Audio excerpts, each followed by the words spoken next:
तो हेलो साथियों, नमस्कार। स्वागत है आपका अपने चैनल सक्सेस जंक्शन एक कदम सफलता की ओर में। मेरा नाम है अतुल शुक्ला और हम लेकर के आ गए हैं आपके लिए दिल्ली पुलिस कांस्टेबल 2023 14 नवंबर फर्स्ट शिफ्ट का एग्जाम एनालिसिस। सबसे पहले आपके लिए हम लेकर के आ गए हैं, आपको मैथ के भी क्वेश्चन देखने को मिलेंगे, रीजनिंग के क्वेश्चन भी देखने को मिलेंगे, साथ ही साथ में कंप्यूटर के क्वेश्चन देखने को मिलेंगे और जीके जीएस करंट अफेयर से जो भी प्रश्न आए सबके बारे में डिटेल में जानकारी आपको देखने को मिलने वाली है। 50 नंबर की आपकी जीके जीएस करंट अफेयर आई है, जिनमें से लगभग हमारे पास में 40 से 42 प्रश्न आ चुके हैं, जिसमें कि जो भी आपका पॉलिटी इकोनॉमिक जितने भी क्वेश्चन पूछे गए हैं योजनाओं के, वो सारे क्वेश्चन हमारे पास में आ गए हैं और सबके बारे में हम डिटेल में आपको जानकारी देने वाले हैं। तो चलिए शुरुआत करते हैं बिना समय गवाए। वीडियो को लाइक कर दीजिए और चैनल पर पहली बार आए हैं तो सब्सक्राइब करके नोटिफिकेशन बेल जरूर दबा लेना, क्योंकि लगातार हम एग्जाम एनालिसिस लास्ट डे तक आपका इसी तरह से करवाने वाले हैं।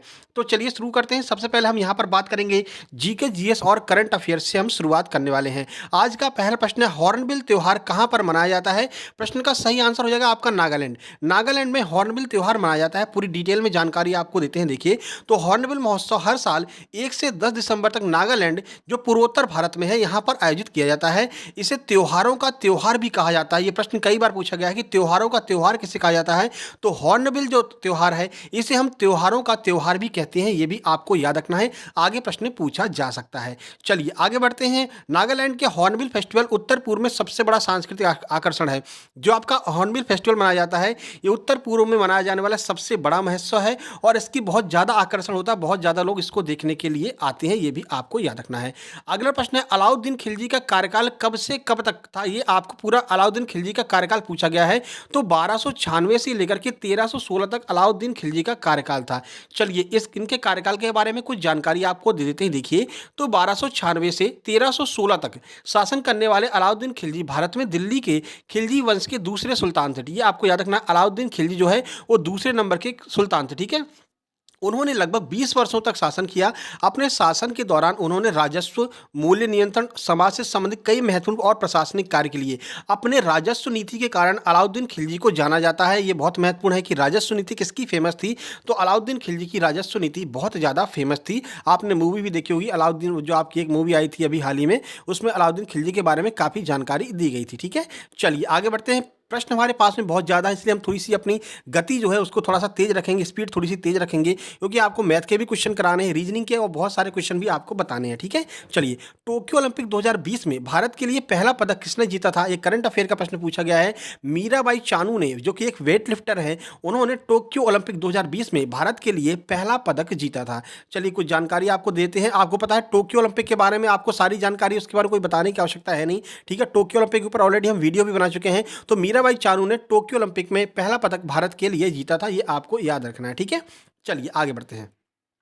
अगला पुरस्कार है नाट्यांजलि पुरस्कार 2022 किसे दिया गया है? थोड़ा सा हमने सर्च किया लेकिन हमें मिला नहीं है। आप लोग इस प्रश्न को ध्यान रखना कि ये प्रश्न आज आपका पूछा गया था। ठीक है, चलिए मुद्रा योजना की शुरुआत कब हुई थी? हालांकि इसमें पूछा गया था मुद्रा योजना के बारे में 4 फैक्ट दिए गए थे, फिर पूछा गया था कि इनमें से कौन सा मुद्रा योजना के बारे में गलत है या फिर सही है। तो मुद्रा योजना के बारे में संपूर्ण जानकारी हम आपको देने वाले हैं। 2015 में मुद्रा योजना की शुरुआत हुई थी, देख लीजिए 2015 में शुरू हुई। इस योजना की 3 कैटेगरी में इसको बांटा गया है। इसमें शिशु लोन के तहत 50,000 रुपए, किशोर लोन के तहत 50,000 रुपए से लेकर के 5 लाख रुपए तक का लोन दिया जाता है।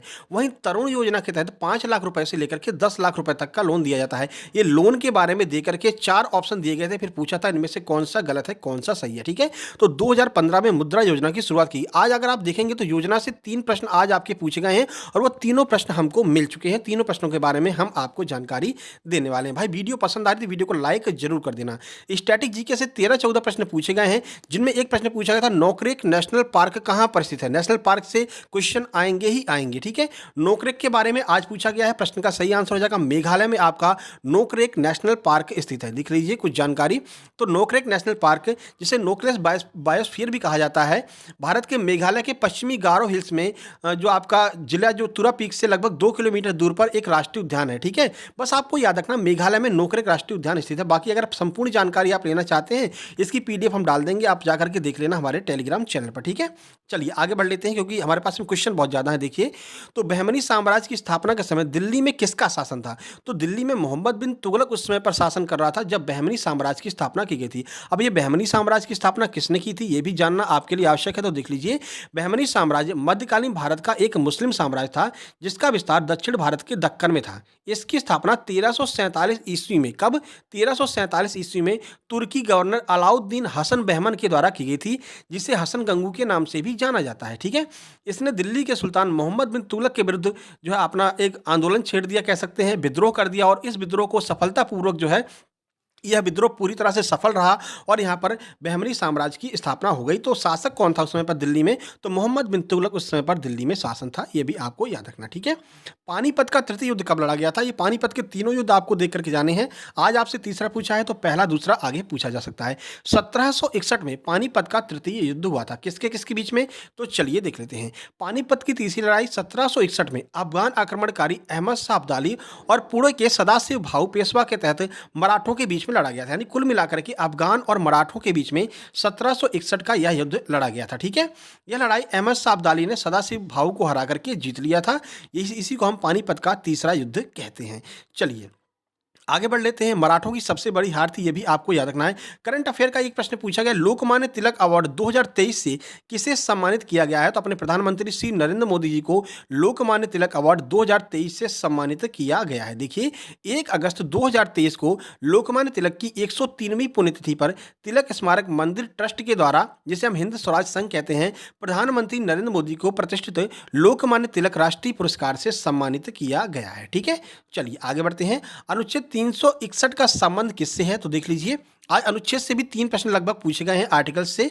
तो अनुच्छेद 361 का संबंध राष्ट्रपति और राज्यपालों के तथा राज्य प्रमुखों के संरक्षण से संबंधित है। अनुच्छेद 361, देखिए अनुच्छेद 361 राष्ट्रपति या राज्यपाल या किसी राज्य का प्रमुख अपने कार्यकाल, अपने कार्यालय की शक्तियों और कर्तव्यों के पालन और उसके द्वारा किए जाने वाले किसी भी कार्य के लिए किसी भी न्यायालय में जवाबदेह नहीं होगा, ये आर्टिकल 361 में बताया गया है। ठीक है, चलिए एक और योजना आपसे पूछिए, नमामि गंगे योजना की शुरुआत कब हुई थी? तो जून 2014 में नमामि गंगे योजना की शुरुआत हुई थी। कुछ जानकारी देख लीजिए। नमामि गंगे कार्यक्रम एक एकीकृत संरक्षण मिशन है, जिसे प्रमुख कार्यक्रम के रूप में अनुमोदित किया गया है। इसे जून 2014 में केंद्र सरकार के द्वारा अनुमोदित किया गया था। इसका उद्देश्य क्या है? तो इसका उद्देश्य प्रदूषण के प्रभावी उन्मूलन और राष्ट्रीय गंगा नदी के संरक्षण और कायाकल्प के दोहरे उद्देश्य को पूरा करना है। कुल मिलाकर के नमामि गंगे जो योजना है वो जून 2014 में शुरू की गई थी। योजनाओं के ऊपर हम एक वीडियो ले आएंगे, आज शाम को ही ले आएंगे। अभी सेकंड शिफ्ट और थर्ड शिफ्ट का एग्जाम ऐसे लाने के बाद में हम एक वीडियो लेकर के आएंगे, क्योंकि यहाँ से योजनाओं से बहुत सारे प्रश्न आगे पूछे जाएंगे। G20 की 2024 की मेजबानी कौन सा देश करेगा? तो आपको पता है अभी 2023 वाली इंडिया ने की है, तो 2024 की ब्राजील करेगा। ठीक है, देखिए वर्ष 2024 की G20 की मेजबानी ब्राजील के द्वारा की जाएगी। भारत के प्रधानमंत्री श्री नरेंद्र मोदी ने ब्राजील के राष्ट्रपति लूला डी सिल्वा को G20 का हथौड़ा सौंपा है। ठीक है, एक हथौड़ा दिया जाता है, जिसके पास भी अगली जो G20 की बैठक की अध्यक्षता जो भी करता है उसको, इससे पहले जिसने की है उसके द्वारा जो है एक हथौड़ा दिया जाता है। तो ब्राजील के राष्ट्रपति लूला डी सिल्वा को प्रधानमंत्री श्री नरेंद्र मोदी जी के द्वारा एक हथौड़ा दिया गया है, यानी कि 2024 की मेजबानी G20 की जो है वो ब्राजील के द्वारा की जाएगी। अगला प्रश्न है, जिंदा पीर के नाम से किसे जाना जाता है? आपका हिस्ट्री का प्रश्न है। औरंगजेब को जिंदा पीर के नाम से जाना जाता है, ये आप सबको पता होगा, कई बार हमने पढ़ाया भी है। तो मुगल सम्राट औरंगजेब को जिंदा पीर के नाम से जाना जाता है। उनका मूल नाम अब आपसे पूछा जा सकता है, तो उनका मूल नाम है मुहिउद्दीन मुहम्मद, ये उनका मूल नाम था, लेकिन उन्हें जिंदा पीर के नाम से जाना जाता है और औरंगजेब भी उन्हीं का नाम था, ये भी आपको याद रखना है। इसके तुरंत बाद हम सेकेंड शिफ्ट का एग्जाम ऐसे इसी के साथ में बिल्कुल डिटेल जानकारी के साथ में लेकर के आने वाले हैं। तो जिसका भी आगे एग्जाम हो उन लोगों के पास में शेयर कर देना, सबको बता देना कि डिटेल में आपका एग्जाम एलसी साहब के अपने चैनल सक्सेस जंक्शन पर कराया जाता है। अनुच्छेद 108 का संबंध किससे है? आपको पता है संयुक्त अधिवेशन, जो आपका संयुक्त अधिवेशन होता है लोकसभा और राज्यसभा के बीच में कोई डिस्प्यूट हो जाता है, तो संयुक्त अधिवेशन के बाद जो की गई है वो आर्टिकल 108 के अंतर्गत की गई है। देखिए संसद का संयुक्त अधिवेशन बुलाने का प्रावधान संविधान के अनुच्छेद 108 में है। इस प्रावधान के तहत लोकसभा से पारित किसी सामान्य विधेयक को राज्यसभा की मंजूरी न मिलने की स्थिति में संयुक्त बैठक बुलाई जाती है। एक प्रश्न यहाँ से बनता है कि संयुक्त बैठक की अध्यक्षता किसके द्वारा की जाती है? तो लोकसभा अध्यक्ष के द्वारा संयुक्त बैठक की अध्यक्षता की जाती है, ये भी आपको याद रखना है। ये प्रश्न आगे पूछा जाएगा 101%। ठीक है, चलिए आगे बढ़ते हैं। अनुच्छेद 143 का संबंध किससे है? तो आपको पता है राष्ट्रपति से संबंधित है अनुच्छेद 143 से। इसमें जो है जो आपका सर्वोच्च न्यायालय है वो राष्ट्रपति से मतलब कि विचार विमर्श कर सकता है और राष्ट्रपति उनको जो है आदेश दे सकता है या राष्ट्रपति उनकी मदद करेगा। ठीक है, देखिए अनुच्छेद 143 के अनुसार राष्ट्रपति के पास सर्वोच्च न्यायालय के प्रश्नों को संबोधित करने की शक्ति है, जिसे वह लोक कल्याण के लिए महत्वपूर्ण मानते हैं। यानी कि जो आपका सर्वोच्च न्यायालय है वो राष्ट्रपति से कुछ पूछेगा और राष्ट्रपति उनका जवाब दे सकता है। ठीक है, तो ये सर्वोच्च न्यायालय और राष्ट्रपति के बीच में संबंधों का वर्णन आर्टिकल 143 में किया गया है। अगला देखिए, 2011 की जनगणना के अनुसार सबसे साक्षर राज्य कौन सा है? तो केरल जो है वो सबसे साक्षर राज्य है 2011 की जनगणना के अनुसार। भारतीय जनगणना 2011 की जनगणना रिपोर्ट के अनुसार केरल की साक्षरता दर लगभग 94% है। केरल की कुल साक्षरता सबसे अधिक है। ठीक है, तो सबसे साक्षर कौन है? केरल है, ये आपको याद रखना है। ठीक है, चलिए आगे बढ़ लेते हैं। अगला प्रश्न हिस्ट्री से है। रोलेट एक्ट कब आया था? तो 19 मार्च 1919 को भारत में रोलेट एक्ट आया था। देखिए, रोलेट एक्ट को काला कानून भी कहा जाता है। यह 19 मार्च 1919 को भारत की ब्रिटिश सरकार के द्वारा भारत में उभर रहे राष्ट्रीय आंदोलन को कुचलने के उद्देश्य से निर्मित किया गया कानून है। यह कानून सिडनी रोलेट की अध्यक्षता वाली सेडिसन समिति की सिफारिशों पर बनाया गया था। तो अध्यक्षता किसने की थी? सिडनी रोलेट ने की थी। ठीक है, इसे काला कानून भी कहा जाता है। चलिए आगे बढ़िए। मगध राज्य पर शासन करने वाला पहला साम्राज्य कौन सा था? तो हर्यक वंश जो है वो मगध पर शासन करने वाला पहला साम्राज्य था। ये भी आपको याद रखना है। तो मगध पर सबसे पहले शासन करने वाला हर्यक वंश था। हर्यक वंश की स्थापना किसने की थी? तो बिंबिसार के द्वारा हर्यक वंश की स्थापना की गई थी। ये भी आपको याद रखना, आगे प्रश्न बन सकता है। ठीक है, चलिए अगला देखिए। वीडियो पसंद आ रही है तो वीडियो को लाइक जरूर कर देना मेरे भाई, और शेयर जरूर कर देना। इतनी मेहनत आपके लिए कर रहे हैं। सबसे पहले पूरे प्रश्न आपके लिए हम लेकर के आए हैं और लेकर के आते रहेंगे। प्लेइंग टू विन ये पुस्तक किसके द्वारा लिखी गई है? तो साइना नेहवाल के द्वारा ये पुस्तक लिखी गई है, प्लेइंग टू विन। ठीक है, तो ये आपके जीके जीएस करंट अफेयर के वे प्रश्न जो हमारे पास में आ गए थे। इसके बाद में अगर आपका किसी भी शिफ्ट में एग्जाम है तो आप अपने प्रश्नों को इस नंबर पर जरूर से जरूर सेंड कीजिएगा। एग्जाम सेंटर से बाहर निकलते ही नंबर है 7052547003। इस नंबर पर आपको अपने प्रश्नों को जरूर सेंड करना है। जितने भी प्रश्न आपको याद रहते हैं अपने नाम के साथ में सेंड कर दीजिएगा। ठीक है, चलिए अब हम सीधे चलते हैं कंप्यूटर की ओर। कंप्यूटर में आज क्या क्या प्रश्न पूछे गए? फिक्स 10 प्रश्न ही कंप्यूटर से पूछे गए हैं। ठीक है, पहला प्रश्न पूछा था इंटरनेट का आविष्कार किसके द्वारा किया गया? तो रॉबर्ट कॉन और विंडसर्फ के द्वारा इंटरनेट का आविष्कार किया गया था। देखिए, 1970 के दशक में रॉबर्ट कॉन और विंडसर्फ के दो आपके अर्पानेट शोधकर्ताओं ने इसके समाधान पर कार्य करना शुरू किया। अब ये पूरी जानकारी यहाँ पर दी गई है, जिसे आप जो है टेलीग्राम से डाउनलोड करके पढ़ सकते हैं। फिलहाल हम अगले प्रश्न की ओर बढ़ते हैं कि और कौन कौन से प्रश्न किस टॉपिक से पूछे गए हैं कंप्यूटर में। तो शॉर्टकट की से 2 प्रश्न आपके कंप्यूटर में आए हैं और 2 प्रश्न आपके MS एक्सेल 365, 2 से 3 प्रश्न बता रहे हैं कि MS एक्सेल 365 से पूछे गए हैं। तो ये आप अच्छे से पढ़कर जाना। MS एक्सेल 365, MS वर्ल्ड से भी 2 प्रश्न पूछे गए हैं और 1 प्रश्न आपका इनपुट और आउटपुट डिवाइस से पूछा गया था। इनमें से कौन सा एक इनपुट डिवाइस है? ठीक है, 10 नंबर का आपका कंप्यूटर आया था। अभी कुछ इतना कठिन नहीं आया। चलिए मैथ की बात करते हैं। सीधे प्रश्न हमारे पास में आ गए हैं। जो प्रश्न आज पूछे गए हैं देखिए, तो 1500 रुपए का 3% प्रतिवार्षिक दर से 5 वर्ष का साधारण ब्याज क्या होगा? SI का एक प्रश्न एज इट इज यही प्रश्न आज पूछा गया था। ठीक है, अगला प्रश्न देखिए।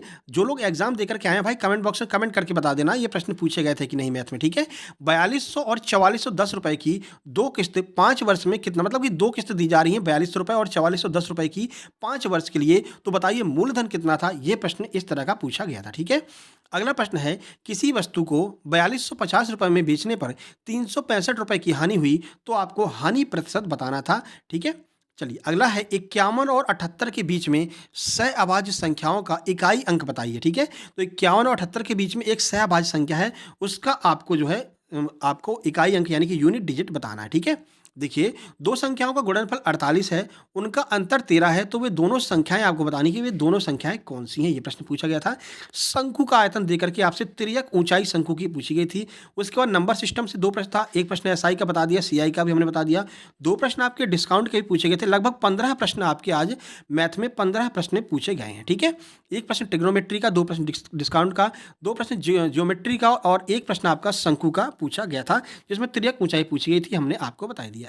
चलिए रीजनिंग की ओर बढ़ते हैं। तो रीजनिंग में कथन और निष्कर्ष से 2 प्रश्न पूछे गए थे। आज नॉन वर्बल रीजनिंग आपकी बहुत ज्यादा देखने को मिली है। ठीक है, उसके बाद में एक प्रश्न आपका त्रिभुज काउंटिंग से पूछा था। कटिंग और फोल्डिंग से 2 प्रश्न पूछे थे।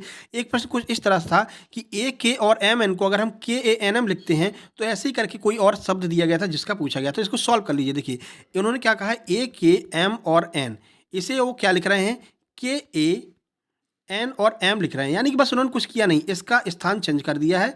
ठीक है, बस इन दोनों का स्थान आपस में अल्टरनेट चेंज कर दिया है। फिर आपसे एक शब्द दे करके उसका पूछा गया था कि इसका क्या हो जाएगा। तो इस तरह के प्रश्न आज आपके पूछे गए हैं।